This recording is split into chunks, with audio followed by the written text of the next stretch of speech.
நின்றா ஓவர் ஸ்பீட்ல வர்ற. நான் யாருன்னு தெரியாம என் மேல கைய வச்சிட்டல. நீ யாரா இருந்தா எனக்கு என்னடா? எம்எல்ஏவோட பையன்டா.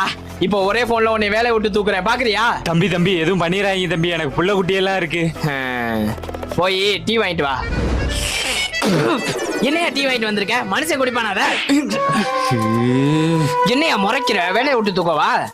தம்பி தம்பி மன்னிச்சுங்க தம்பி. அந்த பயம் இருக்கணும். கையெல்லாம் ஒரே வலியா இருக்குது, புடிச்சுடு. அளவுக்கு மீறி போறானே, எல்லாம் என் நேரம். உள்ள நொறுங்குதி. ஐயோ போதும் போதும், நீ அமுக்கவே வேணாம், விடு. அமுக்க சொன்னா உடைச்சிட்டேன். என் போன் அடிக்குது பாரு, அதை போய் எடு. பக்கத்துல தானே இருக்கு, நீங்களே எடுத்துக்கலாமே. இந்த எடுத்துட்டேன் தம்பி. இந்தாங்க தம்பி, அட்டென்ட் பண்ணு. ஸ்பீக்கர்ல யாரு? உங்க அப்பா. நான் போடுவேன். தம்பி, உங்க அப்பாவை எம்எல்ஏ பதவியில இருந்து தூக்கிட்டாங்கப்பா. நீ உங்க அப்பாவும் சேர்ந்து வாங்கின லஞ்சத்தை உன வீடியோ எடுத்து சோசியல் மீடியால